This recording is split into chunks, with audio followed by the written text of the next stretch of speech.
Boa noite, meus irmãos. Que a paz de nosso Senhor Jesus Cristo esteja com todos nós. Hoje, nós entramos na quarta parte do nosso estudo sobre a Epístola de Tiago.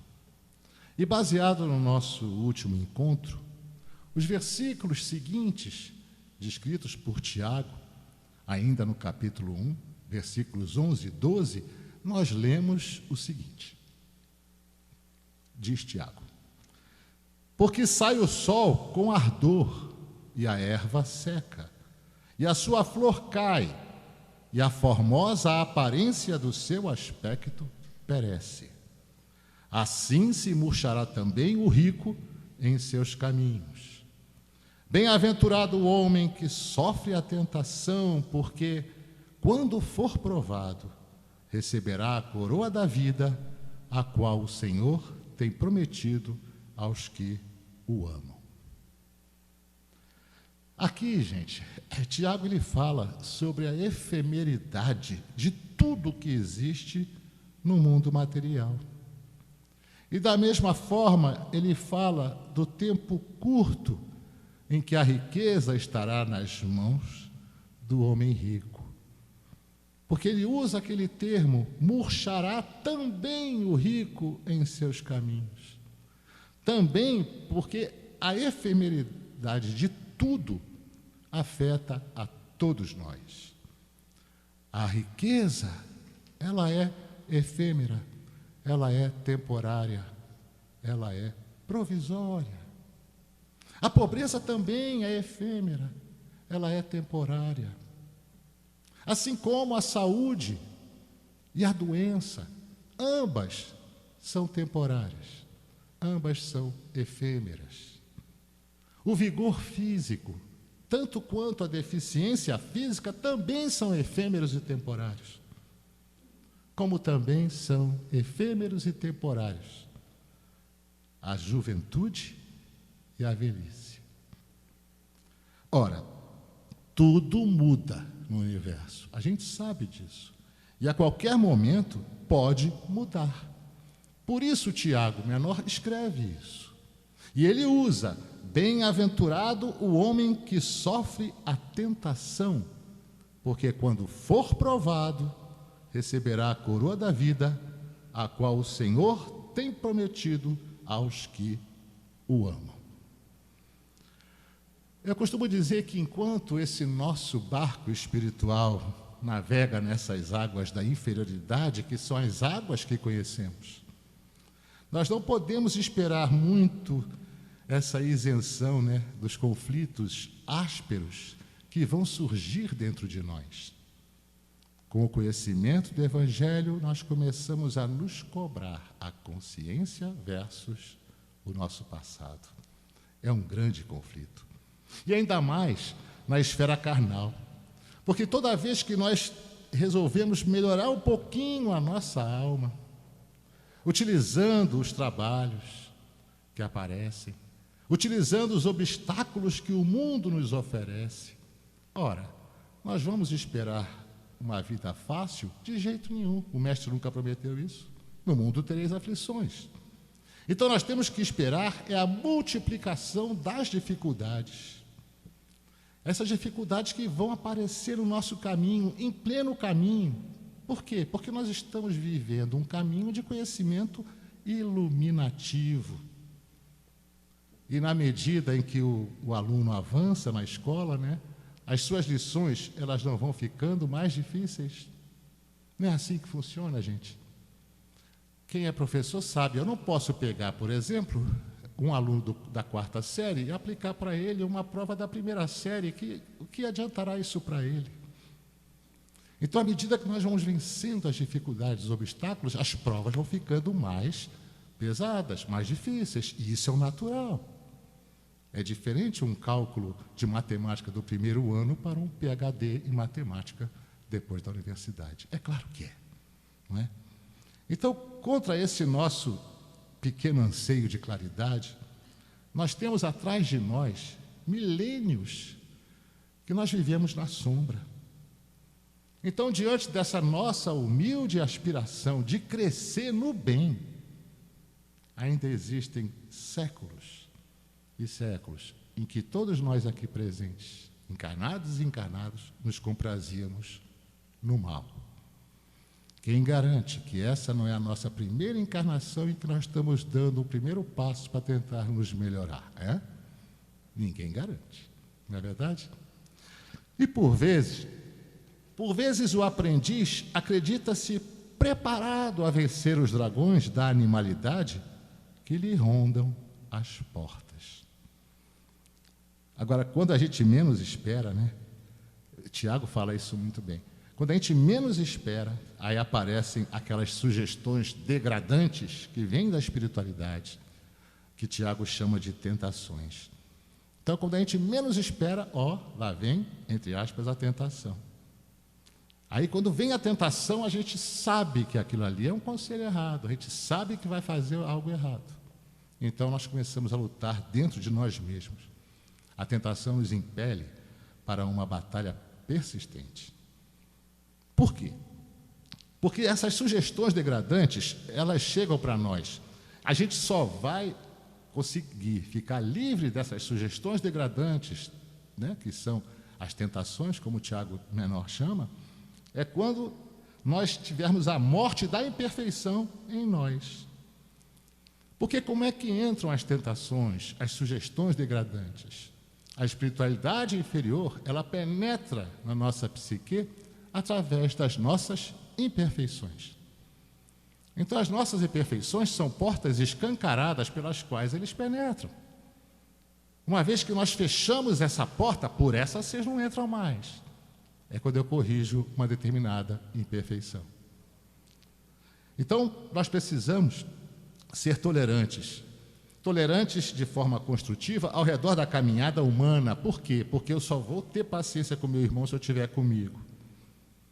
Até porque essas insinuações malignas, essas tentações, elas vão nos cercar em toda parte. Mas enquanto isso vai durar? Rapaz, vai durar o tempo que for, porque vai ficar ali, aquelas tentações vão ficar chegando a todos nós, enquanto nós demoramos na realização parcial do bem do dia a dia, ou na realização incompleta do bem no nosso dia a dia. E nós só vamos alcançar essa libertação quando atingirmos plena luz. Daí o mestre dizer, que brilhe a vossa luz. Lembra? Vós sois a luz do mundo, vós sois o sal da terra. Aí alguém perguntaria, mas quando virá, essa libertação? Aí nós vamos pedir aqui ajuda para o Emmanuel, que consta no livro Pão Nosso, que ele nos esclarece. Aí eu vou ler para vocês. Diz Emmanuel, impossível por agora qualquer referência ao triunfo absoluto, porque vivemos ainda muito distantes da condição angélica. A gente sabe, nós estamos muito mais ainda ligados à animalidade inferior do que à angelitude, não é verdade? Aí continua Emmanuel.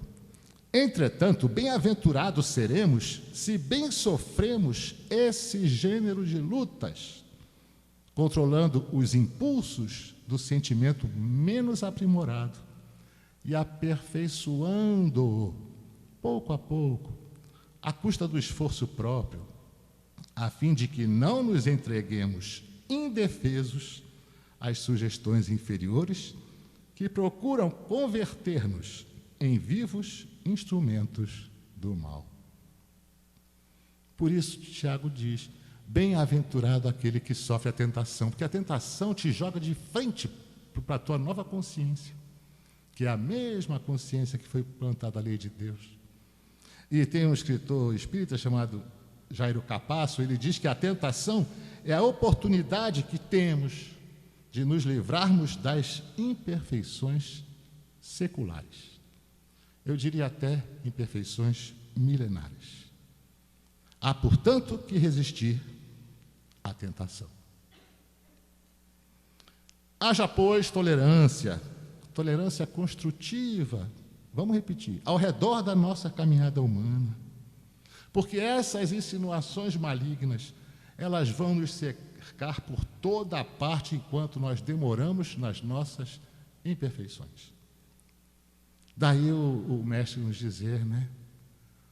Olhai, orai, vigiai, orai. Não é assim? E a própria natureza, né, no seu processo de transformação, ela nos oferece uma lição bastante preciosa de que tudo só acontece no seu devido tempo, não é? Tudo só acontece no seu devido tempo. Então, ela nos mostra que a transformação que nós precisamos realizar em nosso próprio benefício, ela vai solicitar de cada um de nós o quê? Trabalho e paciência. Porque são duas coisas necessárias para produzir os resultados que nós queremos. Porque apesar das sombras que nós viemos carregando, né, do nosso passado, por causa dos nossos equívocos, que nós acumulamos, né, nos milênios de construções, vamos chamar assim de equivocadas ou infelizes, né? Quando ainda éramos dominados pelo império da ignorância, quando ainda éramos dominados pelo império do orgulho, do egoísmo, da vaidade, que constitui a nossa bagagem espiritual, né? E vamos ser honestos, a nossa bagagem espiritual é uma misericórdia de Deus que a gente não lembre dela, porque ela não tem nada de ditosa, não é? E essa bagagem, pouco ditosa, vamos dizer assim, ela é fruto de uma semeadura que foi irresponsável, que foi infeliz no passado. Porque no passado nós nos comprazíamos nas atitudes infelizes e insanas que fortaleciam o mal, ou seja, nós sentíamos prazer em fazer o mal. E essa bagagem, ela representa hoje o nosso maior desafio, né? Que a vida está pedindo para a gente superar. Antigamente, nós nos preocupávamos simplesmente nas ações e empreendimentos, realizações que nos facultassem, mesmo que de forma desonesta, que de forma condenável, né, a aquisição de valores ilusórios da riqueza das matérias, da matéria. A gente lutava pelo poder, pelo dinheiro, para possuir terras. A gente só se preocupava com as coisas dos Césares. Nós não nos preocupávamos com as coisas de Deus. Esse é o nosso passado, não é? Nós não demos a mínima importância às virtudes nobres e definitivas do espírito imortal. Por isso mesmo, ainda hoje nós nos defrontamos a todo instante, né, com as tentações de todos os tipos. Sabe por quê? Porque elas ainda nos são tão familiares, né? A gente ainda exterioriza as nossas tendências através dos nossos pensamentos, através dos nossos desequilíbrios constantes. Aí a gente abre a porta, né, de trás, aí a espiritualidade vem com as insinuações malignas, porque elas sabem que a gente gosta daquilo, ou traz o sabor ainda daquilo. Os judeus costumavam subir para Jerusalém, pelo menos uma vez por ano, para se purificar no templo. Então levavam uma pombinha, uma ovelha, aí era sacrificado o animal, tal, o sacerdote matava e eles desciam purificados. Mas desciam para Jericó. Por isso o mestre conta aquela parábola, né, do bom samaritano. Eles estavam purificados. Imagina se eu vou me encostar num sujeito todo ferido. Não. Mas nós fazemos isso todo dia. Nós subimos para Jerusalém e nos purificamos. Mas descemos todo dia para Jericó. É um imã, é uma raiz que nos puxa para baixo. Compreende? Nós pulamos tentando tocar os céus, mas imediatamente somos atraídos para a terra. Porque ainda é nossa natureza. Mas é assim mesmo. Faz parte da nossa evolução. Por isso o mestre nunca pediu que fôssemos perfeitos. Agora. Ele só pediu que tivéssemos a boa vontade. Compreende? Então, dessa forma, nem mesmo a morte física vai isentar nenhum de nós dos compromissos que nós assumimos, tanto perante a vida, quanto perante o próximo. Porque as raízes dos males que nós realizamos no passado, né, eles solicitam agora uma justa reparação. Por quê? Porque eu preciso recuperar uma coisa imprescindível que se chama equilíbrio perante as sábias leis divinas. E essas leis divinas estão gravadas na nossa consciência. Lembra o livro dos Espíritos? Onde está gravada a lei de Deus? Na consciência. Então a gente começa a ter essa batalha interna. É o bom combate. Isso sim, esse equilíbrio alcançado, porque Deus é tão bom que Ele não cobra por atacado. Ele cobra por varejo. É como se fosse um carnê de prestação. Eu estou em dia, pai. Eu estou pagando todo mês a prestação. Ainda não quitei o carnê, mas eu estou pagando, pai. É isso que Ele quer. Ele não quer que você quite o carnê de uma vez, mas Ele quer que você pague as prestaçõezinhas. Compreende a comparação? Porque é isso que vai possibilitar a gente sentir aquela paz de espírito que tanto desejamos desfrutar nesse nosso mundo íntimo. É quando a gente começa a sentir, e é mágico, gente. Quando a gente começa a sentir, meu Deus, eu estou melhor do que há 10 anos atrás. Eu sinto que eu estou me esforçando. Isso vai te dando um aumento de paz, uma paz que você não conhecia. Agora, não podemos esquecer que a vida é permanente renovação. Então, não dá para estacionar. E nós temos que entender que o cultivo da bondade incessante no dia a dia, que é o recurso mais eficaz contra o assédio de toda influência perniciosa. Porque quando nós começamos a fazer o bem, eu quero fazer o bem, e vou fazê-lo da maneira que eu quiser fazer, e vou fazer, mas eu sei que eu tenho que seguir a lei. A gente pula um degrauzinho, né, na nossa vibração, então muitos nossos irmãozinhos que tinham acesso a nós deixam de ter, e nós nos aproximamos mais da espiritualidade superior, né? Então, se nós aspiramos à vitória sobre as trevas, né, que vem nos arrastando para esses despenhadeiros da loucura, para os despenhadeiros do crime, vamos erguer um serviço à felicidade dos semelhantes, né? Vamos fazer da felicidade do nosso próximo aquele altar dos nossos interesses de cada dia. Vamos começar dentro de casa, depois no trabalho, com os familiares. Sabe por quê, gente? Porque até o delinquente que é confesso, quando ele confessa, eu fiz mesmo, fui eu que fiz. Agora, decidi que a partir de agora eu vou ser um apoiador do bem aqui na terra. Lentamente, ele começa, pouco a pouco, a se transformar, sabe em quê? Em mensageiro do céu. Partiu dele. Urge, por isso mesmo, que nós nos dediquemos com boa vontade, confiança, disciplina, na construção dessa nova lavoura, porque a gente está colhendo o fruto da lavoura do passado, mas estamos plantando agora. Então, essa nova lavoura, ela vai estar já alicerçada nos ensinamentos de Jesus, que já conhecemos. E vamos semear boas sementes ao redor dos nossos passos, não é? Aí nós vamos ter esse conhecimento que as insinuações malignas das trevas vão estar lá esperando. Vamos ver se ele está querendo melhorar mesmo. Aí vem a tentação tentando te derrubar. Vai estar espreitando por nós em todo canto. Principalmente se a gente viver o nosso dia a dia sem a preocupação com as realizações enobrecedoras do bem, mas isso no nosso dia a dia. Paulo de Tarso, ele se refere a esse assunto, eu até anotei aqui, ele diz assim: bem-aventurado aquele que sofre a tentação. Olha, é mais ou menos a mesma frase do Tiago, né?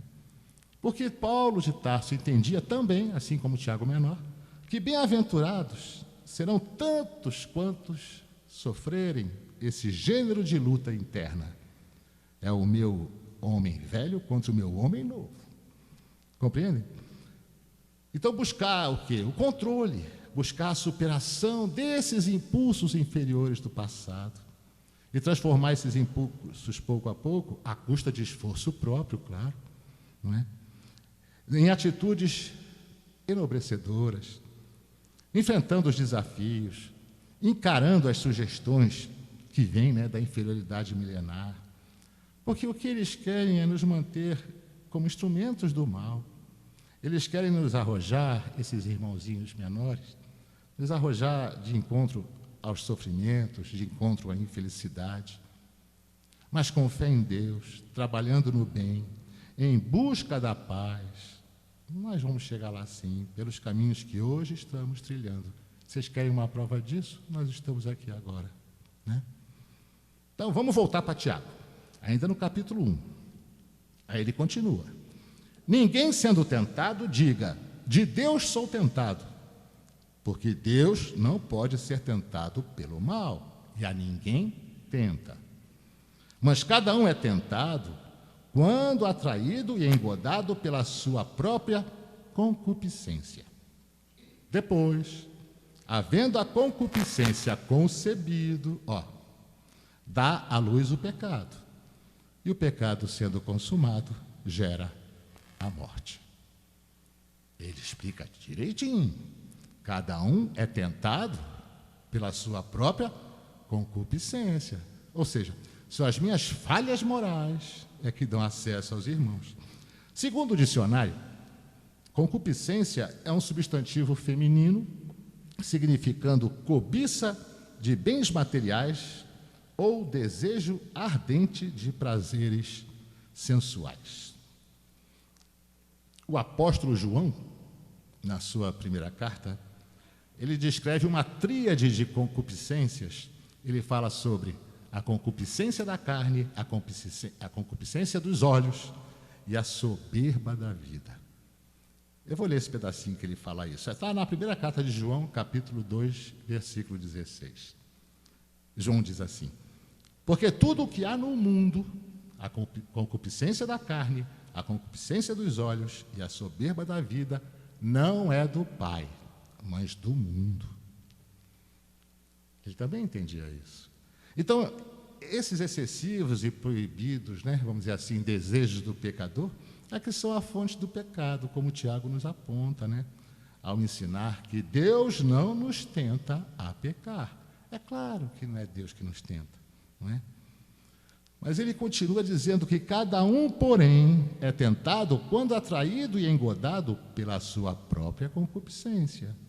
Então, a concupiscência, havendo concebido, dá à luz o pecado.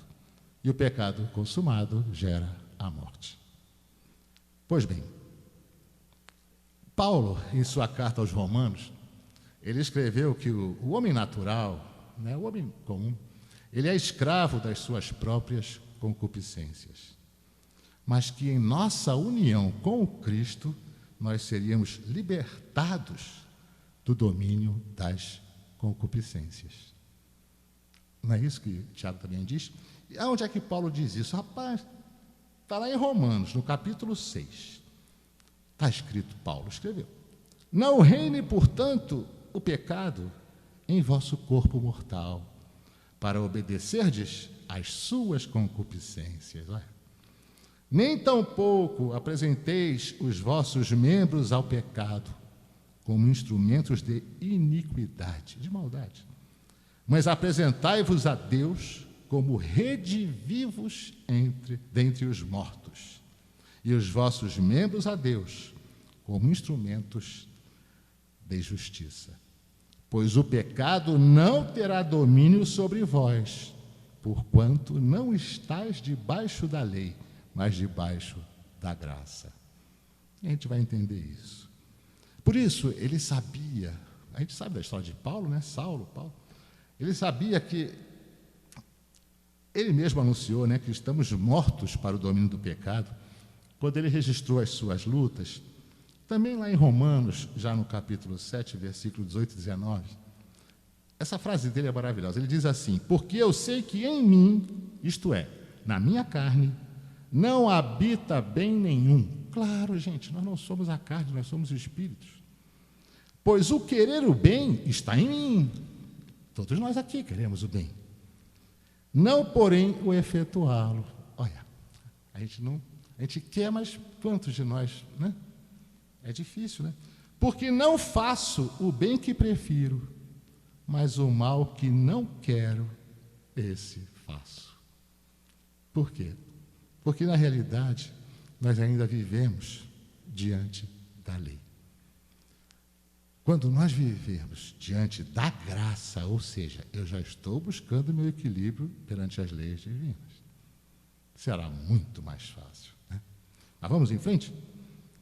Seguindo Tiago, ele continua: não erreis, meus amados irmãos, toda a boa dádiva e todo o dom perfeito vem do alto, descendo do Pai das luzes, em quem não há mudança nem sombra de variação. Segundo a sua vontade, ele nos gerou pela palavra da verdade, para que fôssemos como primícias das suas criaturas. É linda essa passagem dele. O apóstolo, ele sabia que tudo que há de bom no homem vem da onde? Da graça de Deus, devido à sua infinita misericórdia. É aquilo que o mestre se referiu na parábola dos talentos. São os talentos depositados em nós pelo nosso Pai Celestial. E na doutrina espírita nós aprendemos, né, que Deus criou todos os espíritos simples e ignorantes, ou seja, sem conhecimento. Porque essa foi a vontade dele. Por quê? Eu não sei não, depois a gente pergunta para o Pai. Mas ele criou dessa forma, né? E ele fala que para que fôssemos como primícias das suas criaturas. E o que são primícias? São os primeiros elementos de qualquer grupo de coisas. Assim, as primícias podem ser os primeiros frutos de uma colheita, pode ser a primeira cria de um animal, pode ser o primeiro filho de um casal, pode ser o primeiro convertido de um determinado lugar. Mas na Bíblia, né, os judeus dedicavam suas primícias a Deus porque o uso mais comum que eles faziam desse termo eram os primeiros frutos da colheita. Porque a época da colheita começava na primavera, né, por volta de março ou abril, e continuava até o outono. Aí, quando eles faziam a primeira colheita, eles pegavam e levavam e ofereciam a Deus as primícias, não é? E é engraçado que a Páscoa judaica caía no início da colheita. Aí, quando chegava o último dia da festa da Páscoa judaica, o sacerdote apresentava o primeiro feixe de cereal colhido para quem? Para Deus. Mas onde é que está escrito isso? Rapaz, está lá em Levítico, que é o livro que dá essas recomendações, né? No capítulo 23, versículos de 9 a 11. Aí eu vou ler para vocês como é que a gente afirma isso.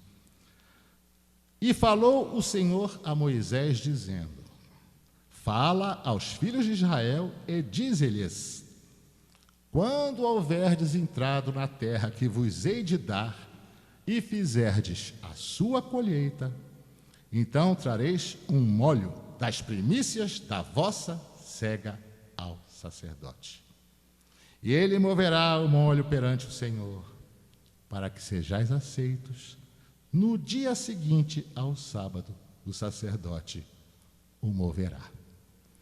Por que isso está em Levítico, né? E eles seguiam ao pé da letra, porque era uma forma, gente, de agradecer a Deus o sustento que Deus deu ao povo, a colheita, não é? Porque a gente pode adubar a terra, pegar as boas sementes, jogar, regar, se não houver a permissão dele, nós não colhemos nada, não é? E o engraçado é que 50 dias, que dá 7 semanas, vocês vão entender por quê. Depois da apresentação desse primeiro feixe, né, para Deus, né, dessa primeiro feixe para Deus como gratidão, acontecia mais uma festa judaica importante, que era o Pentecostes. O Pentecostes ele é repleto de história, né, mas simbolicamente está ligado a quê? Ao festival judaico da colheita, o Shavuot, que comemora o quê? Comemora a entrega dos 10 mandamentos no Monte Sinai, 50 dias depois do Êxodo, não é? E essa época, né, 50 dias depois, né, era o fim da primeira colheita do ano. Então, nesse dia, os judeus ofereciam a Deus um pouco da melhor farinha que podia fazer dos cereais que eles tinham colhido. Aí a gente volta lá para o Levítico, capítulo 23, versículo 16. Moisés transmitindo para o povo o que Deus lhe falara, né? Até ao dia seguinte, ao 7º sábado, olha, 49 dias, contareis 50 dias. Então oferecereis nova oferta de alimentos ao Senhor. Aí perguntaria, Deus, mas por que você está falando tudo isso? Porque nós somos as primícias de Deus. O homem criado por Deus é oferenda a Deus, pois de todas as criaturas da terra seria ele, o homem, que dominaria o orbe. Rapaz, mas onde é que você viu isso? Está lá na Gênesis, no capítulo 1, versículo 26. E disse Deus, façamos o homem à nossa imagem, conforme a nossa semelhança, e domine sobre os peixes do mar, e sobre as aves do céu, e sobre o gado, e sobre toda a terra, e sobre todo o réptil que se move sobre a terra. Ora, o homem é a criatura mais inteligente, mais aperfeiçoada da criação. O homem é a primícia, portanto, é a primícia da criação de Deus. Compreenderam? Por que Tiago faz a comparação, né, das primícias? Continuando com Tiago, ele continua assim: portanto, meus irmãos, todo homem seja pronto para ouvir, tardio para falar, tardio para se irar. Porque a ira do homem não opera a justiça de Deus. Por isso, rejeitando toda a imundícia e superfluidade de malícia, recebei com mansidão a palavra em voz enxertada, a qual pode salvar as vossas almas. O que Tiago está querendo nos dizer?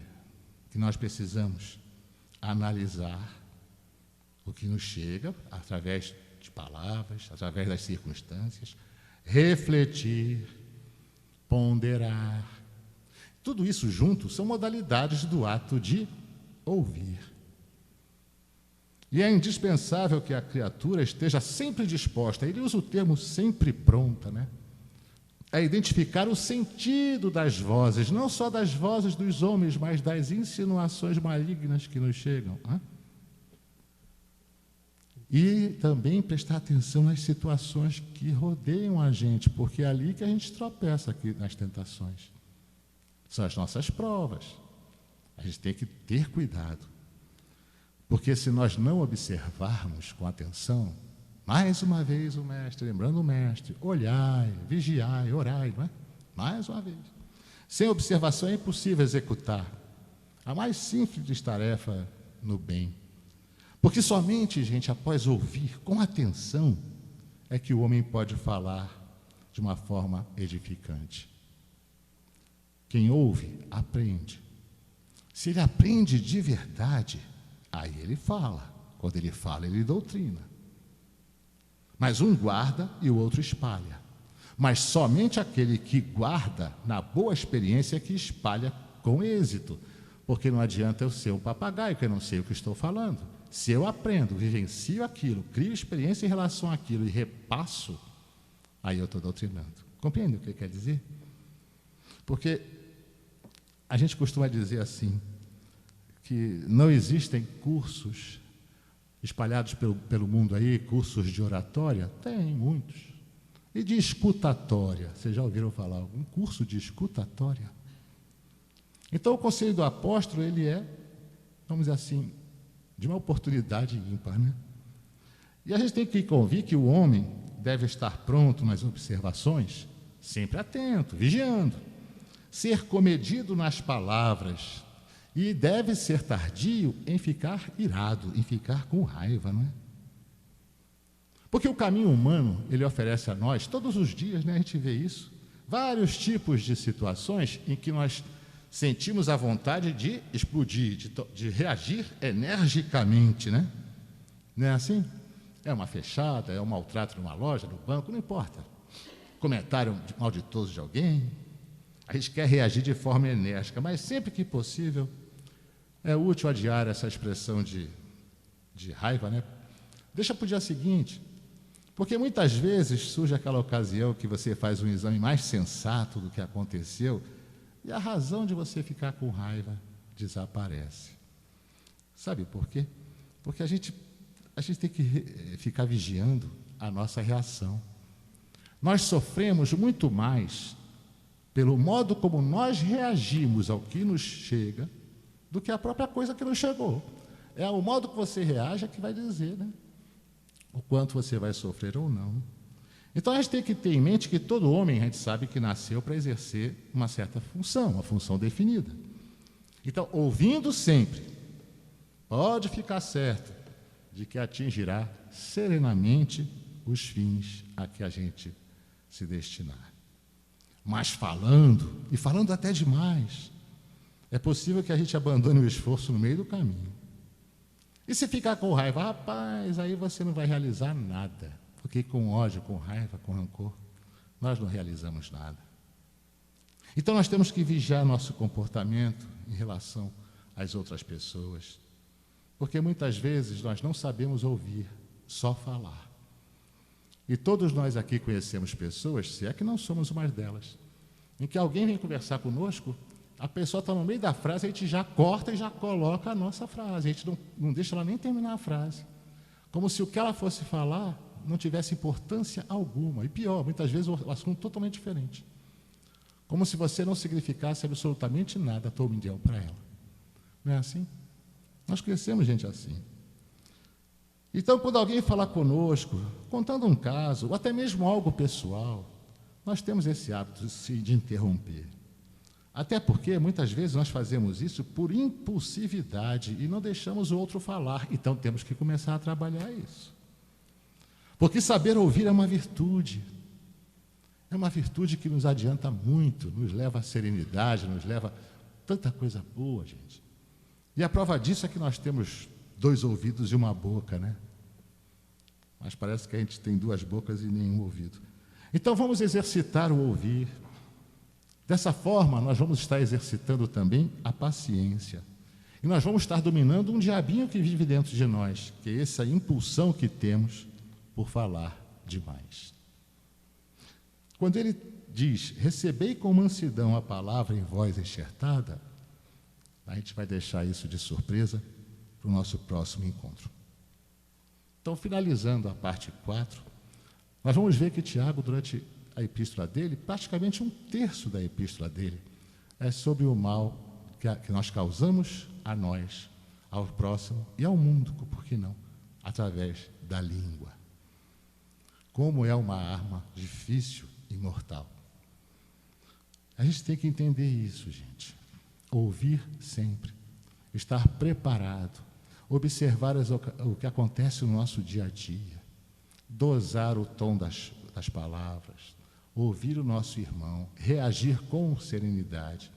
Na hora que vai sentir que aquela explosão de você não sabe o que ele está falando, eu não levo desaforo para casa, não tem? Quando aquilo quer vir para a superfície, abafa. Faça esse exercício. Porque quando pegaram Cristo e colocaram ele na cruz, o que ele fez? Ele pediu ao Pai, perdoa-os, porque eles não sabem o que fazem. E nós chamamos ele de nosso guia e modelo. Não é? Então, aproveitar e avisar meus irmãos que a 5ª parte desse estudo está marcada para o dia 19 de agosto. Também é uma segunda-feira, né? Assim como hoje, começando às 19h45. Até lá, eu desejo a todos muita paz. Que a paz seja convosco.